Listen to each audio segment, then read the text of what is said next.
Si cuando piensas en un dragón esto es lo que te viene a la cabeza,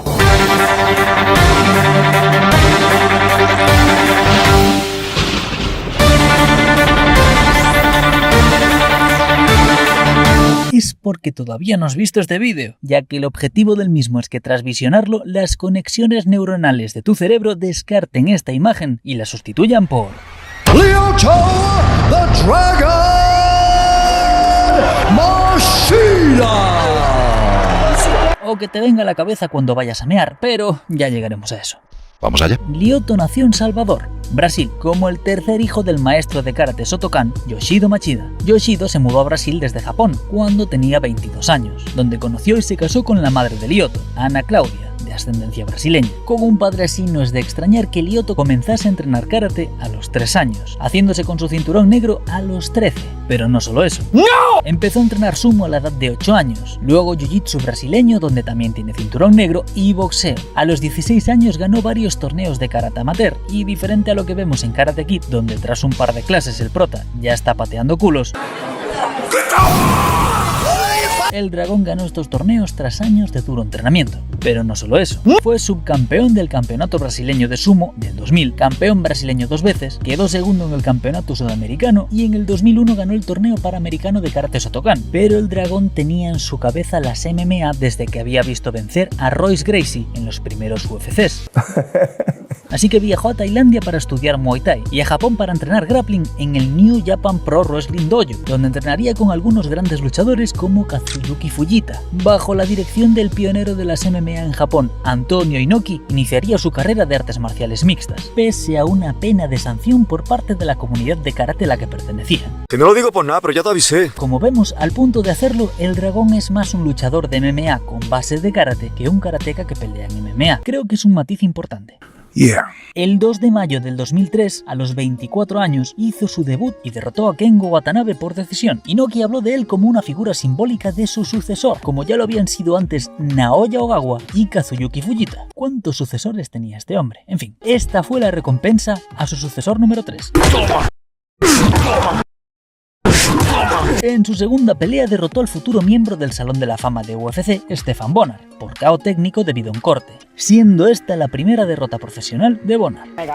Participó en el evento anual de Inoki, el Inoki Bumbaye, donde luchó contra el futuro campeón de peso medio de UFC, Rich Franklin. El dragón derrotó a Franklin por KO técnico en el segundo asalto, siendo también la primera derrota de Franklin. Tras esto pasó a competir por K1, donde venció a los kickboxers Michael McDonald por sumisión y Sam Greco por decisión dividida. Cuando K1 empezó a promocionar Heroes, el dragón Machida fue transferido allí y se enfrentó al ex campeón de peso welter de UFC, BJ Penn, en un combate de peso abierto, con Machida pesando 102, mientras que Penn 86,5. Machida ganó por decisión unánime, pero BJ aguantó el tipo contra el dragón, que le sacaba más de 15 kilos. Cómo me duele la caída de BJ. Ahora es político. Se enfrentó a Dimitri Vanderlei, pero este quedó sin aire en el tercer asalto y el árbitro detuvo la pelea, dejándonos para la posteridad un extraño KO técnico por agotamiento. Breathe erratically, open the chest. Su siguiente combate es contra el ya veteranísimo en aquel momento y con un récord de 24 victorias, 26 derrotas, 2 empates, Vernon White, venciendo por decisión unánime. Ah, y me olvidaba, hizo un combate de grappling contra el también cinturón negro y futuro campeón del mundo de Jiu-Jitsu y Bellator, Rafael Lovato Jr.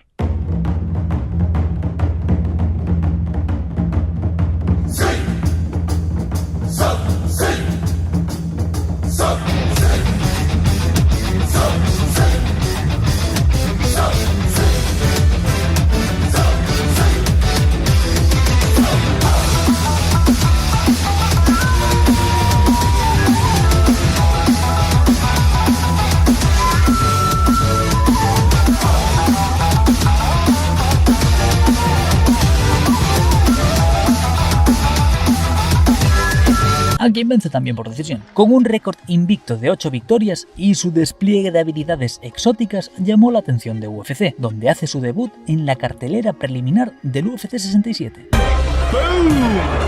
Venciendo a Sam Hooker también por decisión unánime. Su siguiente combate También lo vence por decisión unánime, y tras este se enfrenta al judoka veterano de Pride, Kazuhiro Nakamura, en el UFC 76. El dragón también ganó por decisión unánime, pero luego Nakamura daría positivo por marihuana. En el UFC 79 se enfrentó contra Sakaduyu, un luchador de MMA, también judoka, que hizo su debut en UFC. Este luchador venía con mucho hype, ya que tras 2 victorias consecutivas por nocaut sobre los veteranos de Pride, Antonio Rogerio Nogueira, Rogerio, no Rodrigo, Minotauro, no Minotauro, en fin,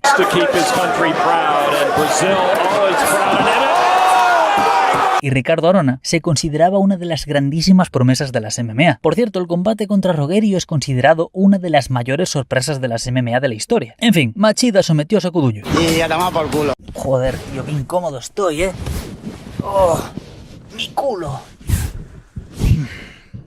La siguiente pelea de Machida fue en UFC 84, contra el ex campeón de peso semipesado de UFC, Tito Ortiz, en lo que se pensó que sería la última aparición de Tito Ortiz en UFC, después de una disputa personal con su presidente, Dana White. Pero eso es otra historia. Este combate fue impresionante desde el punto de vista técnico. En la totalidad de los 3 asaltos, Tito no fue capaz de conectar un solo golpe contundente o anotar un derribo.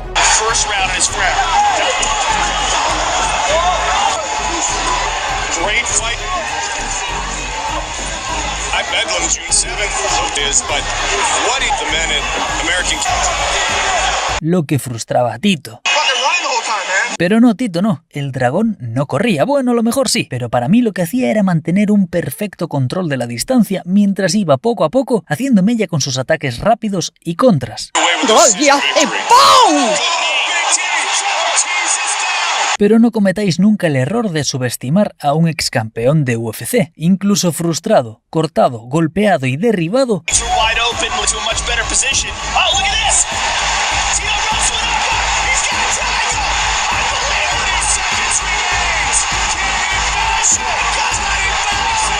esto también es técnicamente perfecto. Tito trata de aislar el brazo y la cabeza del dragón para atacar un triángulo de brazos. La defensa lógica es llevar el brazo en dirección opuesta. Cuando esto ocurre, Tito aprovecha para bloquear el brazo en esa dirección y aislar la cabeza y el brazo opuesto para cerrar un triángulo de piernas.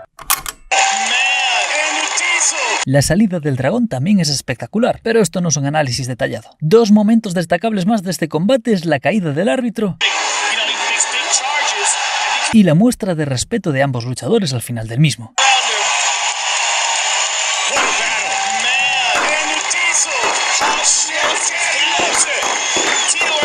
Años después de la pelea, Dana White reveló que la única vez que entregó un cheque suyo personal a un luchador fue al dragón, por derrotar a Ortiz. That's fucking illegal. En el evento coestelar de UFC 94, el dragón se enfrentó a otro luchador invicto, Thiago Silva. Thiago Silva tiene una historia cuanto menos peculiar. Este combate transcurre muy similar al de Tito, hasta que finalmente conecta un golpe de KO a falta de 1 segundo para terminar el primer asalto, anotando su primera victoria por nocaut en UFC, ganando su primer nocaut de la noche, otorgándole la primera derrota a Thiago Silva y llevándose el bono. Por una serie de catastróficas desdichas que no me apetece resumir, Machida acabaría desafiando a Rashad Evans por el campeonato de peso semipesado en el UFC 98, en otro choque de luchadores invictos. En este combate Machida anota una caída temprana en el primer asalto y finalmente noquea a Evans con una ráfaga de golpes a los 4 minutos del segundo asalto, convirtiéndose así en el 10º campeón de peso semipesado de UFC, dándole su primera derrota a Evans, su primer KO que sería reconocido como Knockout of the Night y otro bono. Uno no es campeón hasta que defiende el título, así que Machida se enfrentaría a Quinton Jackson en su primera defensa, pero Jackson lo rechazó y optó por entrenar la 10ª temporada del TUF.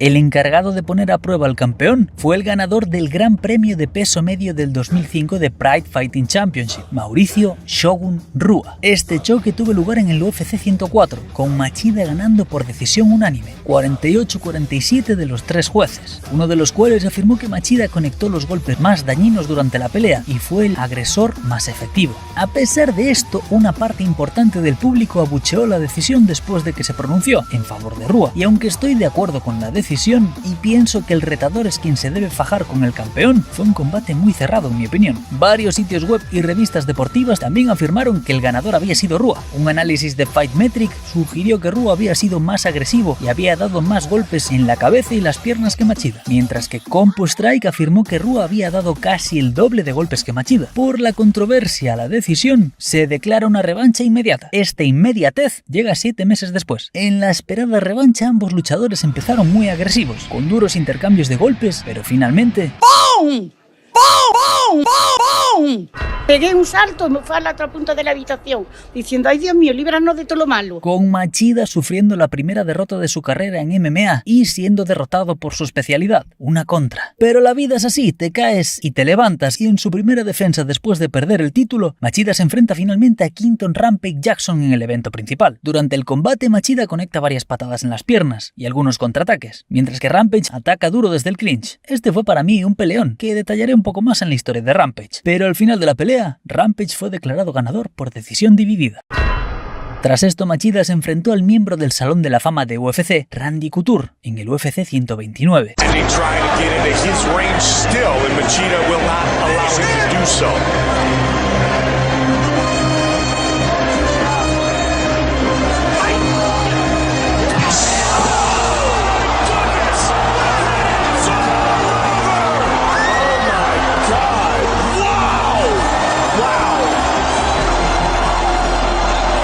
He faked the left and came in with a flying full kick to the face. And you know what's crazy is this is after the Anderson Silva fight, which was the first front kick knockout we ever watched. Watch this. He faked with the left. Ganando su tercer premio de Knockout of the Night y dejándonos este clip inmortal de la auténtica patada de la grulla en UFC. Antes del combate tenemos al dragón entrenando con Steven Seagal y aprendiendo lo que este se agenció como la patada que le enseñó. Y aunque me duele que esta sea la retirada del Capitán América, del que ya tenemos historia, no puedo dejar de partirme el culo al ver cómo Machida se pasó por los huevos cada una de las instrucciones de Seagal. Si tienes mucho espacio puedes lanzar esta patada. Lo que tienes que hacer es correr como una especie de disminuido, no saltar y lanzar al cuerpo. Este golpe no puede pararlo nadie, no se puede parar este golpe, me lo he inventado yo esta mañana. Y Machida la lanza estático, saltando y pateando la cabeza. Sí, el dragón ganó lanzando una patada exactamente opuesta a la que le dijo Seagal. Es, no sé, poético. ¡Qué puto! Machida reemplazó al lesionado Rashad Evans y se enfrentó al campeón de peso semipesado de UFC, Jon Jones, en el evento principal del UFC 140. De este combate voy a destacar dos cosas. El dragón fue el primer luchador en poner en problemas a Jon Jones y conectar manos limpias. Y dos, la importancia de la esquina. La esquina de Jones, este calvo sabio vio una falla en el ataque de Machida. Y lo bueno es que ambos ganaron los honores de Fight of the Night. Luego se enfrentó al ganador de la temporada 8 de Ultimate Fighter, Ryan Bader, noqueándolo con una mano derecha a la contra en el segundo asalto. ¡Pum! Se enfrentó al que fuera campeón de peso semipesado de Strikeforce, campeón peso medio de Pride, campeón peso welter de Pride y, en ese momento, al contendiente número 1 de su peso en UFC, el mismísimo Dan Henderson. Se esperaba que el ganador de la pelea obtuviese una oportunidad por el título. Machida derrotó a Henderson por decisión dividida, pero fue Gustafsson quien recibió la oportunidad para pelear por el título. ¿Qué pasa? Regresa a su país natal para enfrentarse a Phil Davis, siendo derrotado por decisión unánime. Tras esto decide bajar a peso medio, y su debut fue enfrentándose a su amigo y compañero de entrenamiento Mark Muñoz. Esto me recuerda a la película de Warrior. Machida derrotó a Muñoz por knockout con una patada en la cabeza a los 3 minutos 10 segundos del primer asalto, lo que le valió su cuarto knockout de la noche. En su segunda pelea en la división de peso medio, regresó a Brasil y se enfrentó al ex campeón de peso semipesado de Strikeforce, Gerard Musashi. Machida ganó la pelea por decisión unánime después de 5 asaltos, y también ganó su segundo premio de bonificación, Fight of the Night. El dragón se enfrentó en una pelea por el título contra Chris Weidman en UFC 175. Por si alguno no recuerda a Chris Weidman, fue contra el que Anderson Silva luchó cuando pasó esto. ¡Pum! Así de rápido, el Rey Araña fue destronado. Machida pierde por decisión unánime, Eso es malo. pero la pelea fue Fight of the Night. Eso es bueno. Se enfrentó a Sibi Dollaway y ganó por KO técnico en solo 62 segundos, llevándose también el premio de Performance of the Night. Se enfrentó a Luke Rockhold en el 2015 y esta fue una tremenda derrota. Pierde por sumisión en el segundo asalto tras ser dominado en el suelo durante toda la pelea. Se enfrenta al soldado de Dios Joel Romero y tras 2 asaltos bastante igualados, Machida pierde por KO técnico en el tercer asalto. Se esperaba la revancha contra el mismísimo Dan Henderson. Sin embargo, UFC anunció que Machida había dado positivo en el uso de una sustancia prohibida. El dragón afirmó que no sabía que la sustancia estaba prohibida, tanto dentro como fuera del octógono. Finalmente fue suspendido 18 meses por la usada. Y por supuesto esto entra en el ranking de fantásticas excusas. En su primera pelea después de regresar de su suspensión, se enfrentó a Derek Brunson y perdió la pelea por KO técnico en el primer asalto. Se enfrentó a Eric Anders y ganó, eso sí, por decisión dividida, aunque rompiendo su racha de 3 peleas. Se enfrenta a Vitor Belfort, ganando la pelea por KO en el segundo asalto, pareciendo un calco de la victoria de Anderson Silva contra Vitor Belfort. Y esta fue su última pelea en UFC. Pero no en MMA, porque se fue a Bellator. Hizo su debut promocional contra el ex campeón de peso medio de Bellator, Rafael Carballo, derrotándolo por decisión dividida. Se enfrentaría a Chael Sonnen en un combate de peso semipesado, ganando la pelea por KO técnico en el segundo asalto tras conectar una contra de rodilla perfecta. Se enfrentó a su anterior oponente de UFC, Gerard Musashi, perdiendo la pelea por decisión dividida y quedando contra este 1-1. Tuvo otra revancha contra Phil Davis en busca de una venganza, pero perdió la pelea por decisión dividida. Se enfrentó a Ryan Bader en otra revancha. Dominó el primer asalto, pero tras esto fue dominado en los siguientes 4 por la lucha y el Ground and Pound de Bader, perdiendo por decisión unánime y quedándose también 1-1 contra este. En la última pelea de su contrato vigente bajó a peso medio, perdiendo por KO en el primer asalto contra Fabian Edwards. Rashad Evans.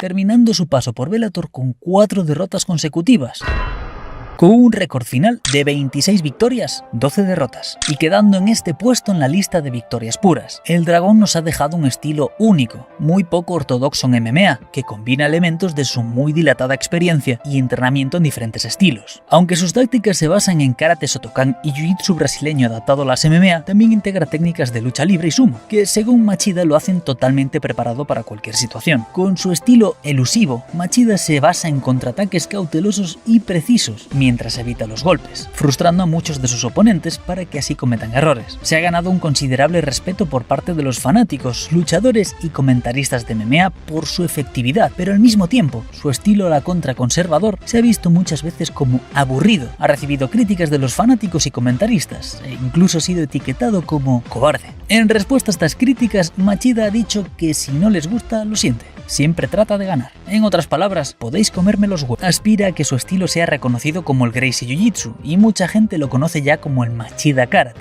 Personalmente este estilo me encanta, convirtiendo a este en uno de mis luchadores históricos favoritos y por supuesto, teniendo sus instruccionales en mi carpeta de conocimiento extremo. Pero calma. ¡Calma! No está oficialmente retirado, así que dejo la puerta abierta a un volumen 2 o una actualización. Y, oh sí, la orina. Veréis, Machida bebe su pis.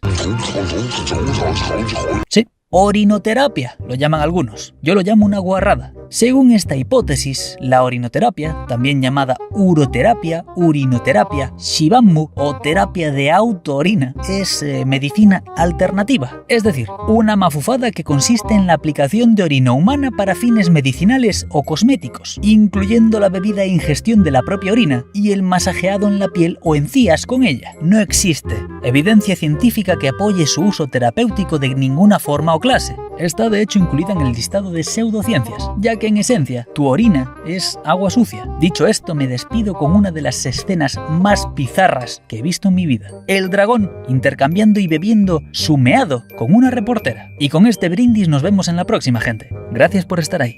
¡Hasta la vista!